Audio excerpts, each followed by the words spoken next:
hello, my friend, how do you do? We hope you have a moment or two to listen to what we have to say to each and every one of you. It concerns our postal system. Many of us discovered Kurt Vonnegut as young adults. His irreverent wit and satire forced us to question the world as it was presented to us, and in a way that kept us entertained and coming back for more. But who was Kurt Vonnegut, and why is he still important today, nearly 20 years after his death?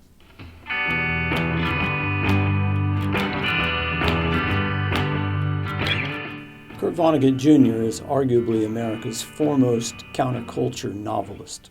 He was born in Indianapolis, the son and grandson of prominent architects whose works have dominated the downtown landscape for over a century. Examples include the Athenaeum, which holds the Rathskeller Beer Garden, the Hilton Garden Inn, the Omni Severin Hotel, and the L.S. Ayres Building, with its iconic street clock.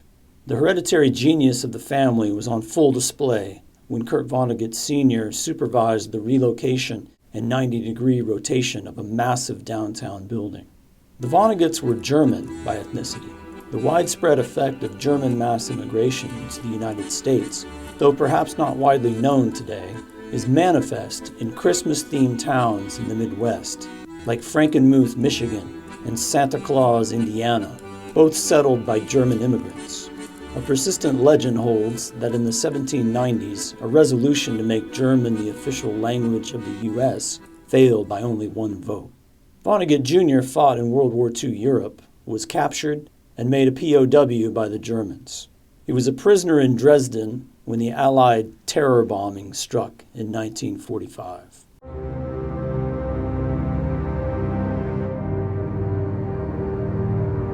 Dresden, a target of marginal military importance, was a center of art and culture and became a temporary home for refugees fleeing the destruction of the war. Nevertheless, on February 13, 1945, the Allies sent wave after wave of bomber planes to attack the old city's population centers, unleashing a firestorm like something out of Bible stories. Tens of thousands died. Though he published other novels in the 1950s and 60s, Vonnegut kept quiet about Dresden for over 2 decades.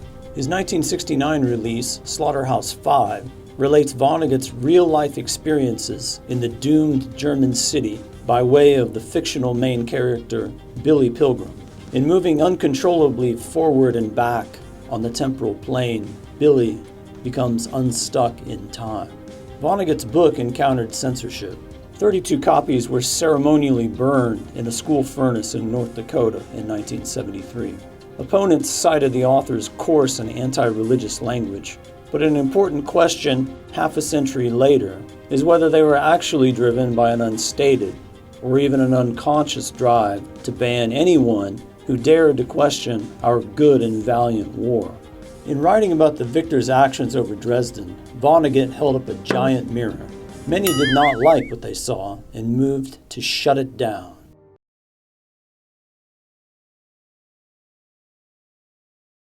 Critics of Vonnegut argue that he overstated the number of Germans killed in the attack on Dresden.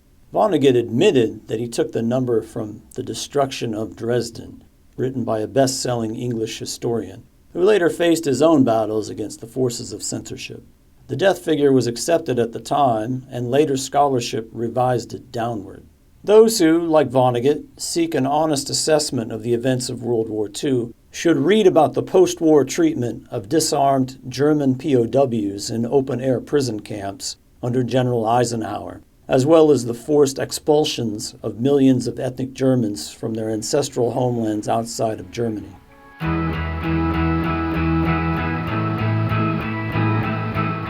Nearing his death, Vonnegut made international news in 1997 when, in a commencement speech at MIT, he instructed his audience to wear sunscreen. Though he died in New York City in 2007, careful searches have failed to uncover Kurt's final resting place. Vonnegut, the Hoosier wit and lampooning observer, is gone, but his legacy persists. Indeed, Vonnegut-tier ridicule and satire is needed more than ever in today's world, which defies parody. Were he alive today, Kurt would be working overtime.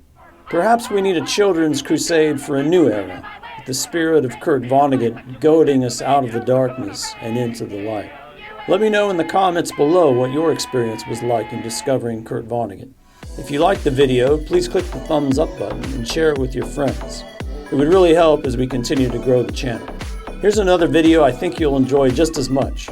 Please subscribe for more thought-provoking historical and biographical videos.